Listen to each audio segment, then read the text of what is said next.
اعوذ باللہ من الشیطان الرجیم بسم اللہ الرحمن الرحیم رب اشرح لی صدری ویسر لی امری واحلل عقدۃ من لسانی یفقہوا قولی۔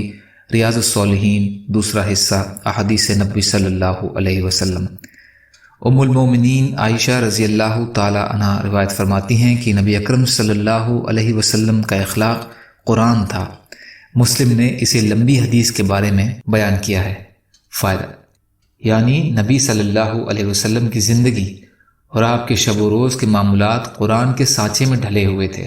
آپ کی ذات اس کی تعلیمات کا زندہ نمونہ تھی، جس میں اس کے حلال کی پابندی، اس کے حرام سے بچنا، اس کے آداب سے سجے دجے اور اس کے حدود اور ضوابط کی رعایت تھی۔ اما عائشہ رضی اللہ تعالی عنہا سے روایت ہے کہ رسول اللہ صلی اللہ علیہ وسلم نے فرمایا، جو اللہ کی ملاقات کو پسند کرتا ہے اللہ بھی اس کی ملاقات کو پسند کرتے ہیں، اور جو اس سے ملنا ناپسند کرتا ہے تو اللہ بھی اس سے ملنا ناپسند کرتے ہیں۔ عائشہ رضی اللہ عنہا فرماتی ہیں کہ میں نے عرض کیا، یا رسول اللہ، کیا اس سے مراد موت کو ناپسند کرنا ہے؟ پھر تو ہم سب ہی موت کو ناپسند کرتے ہیں۔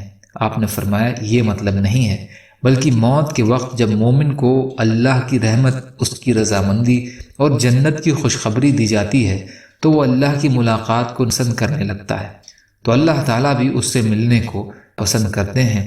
اور کافر کو موت کے وقت جب اللہ کے عذاب، اس کی ناراضی کی خوشخبری دی جاتی ہے تو اللہ کی ملاقات کو ناپسند کرنے لگتا ہے، اور اللہ بھی اس سے ملنے کو پسند نہیں کرتے۔ مسلم شریف۔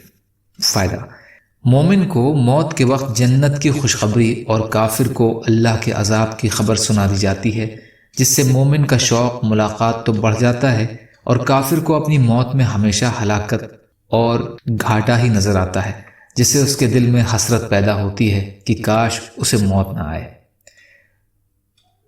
ام المومنین حضرت صفیہ بنت حی رضی اللہ تعالی عنہا روایت فرماتی ہیں کہ نبی صلی اللہ علیہ وسلم اعتکاف میں بیٹھے ہوئے تھے۔ میں ایک رات کو آپ سے ملاقات کے لیے حاضر ہوئی۔ میں بات چیت سے فارغ ہو کر جانے کے لیے کھڑی ہوئی تو آپ بھی میرے ساتھ کھڑے ہو گئے تاکہ آپ مجھے رخصت کریں۔ اتنے میں دو انصاری آدمی ادھر سے گزرے۔ جب انہوں نے نبی صلی اللہ علیہ وسلم کو دیکھا تو تیزی سے جانے لگے۔ نبی اکرم صلی اللہ علیہ وسلم نے فرمایا، ذرا ٹھہرو، یہ میری بیوی صفیہ بنت حی ہے۔ انہوں نے کہا، سبحان اللہ، اے اللہ کے رسول، بھلا ہمیں آپ پر کیا شک ہو سکتا ہے؟ تو آپ نے فرمایا، شیطان انسان کی رگوں میں اس طرح دوڑتا ہے جیسے خون رگوں میں گردش کرتا ہے۔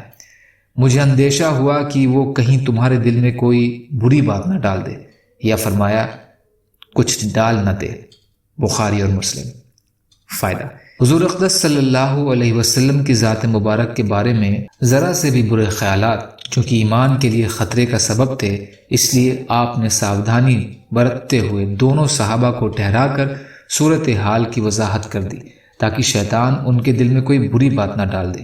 اس سے یہ معلوم ہوا کہ اگر کہیں بنا وجہ کوئی غلط خیال ہو تو وہاں وضاحت کر دی جائے، تاکہ لوگ بدگمانی کا شکار نہ ہوں۔ خاص کر علماء کو تہمت والی جگہوں سے بچ کر رہنا چاہیے تاکہ لوگ ان سے متاثر نہ ہوں۔ اس کے علاوہ خود لوگوں کو بھی بلا وجہ غلط خیالات سے بچنا چاہیے، اس لیے کہ ایسے غلط خیالات کو حدیث میں سب سے بڑا جھوٹ کہا گیا ہے۔ یا اللہ ہم سب کو کہنے سننے سے زیادہ عمل کی توفیق عطا فرمائیے۔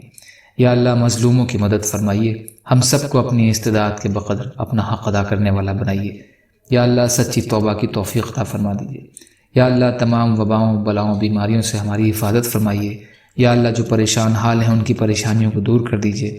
سبحان ربک رب العزت عما یصفون وسلام علی المرسلین والحمد للہ رب العالمین برحمتک یا ارحم الراحمین۔ لا الہ الا اللہ محمد رسول اللہ۔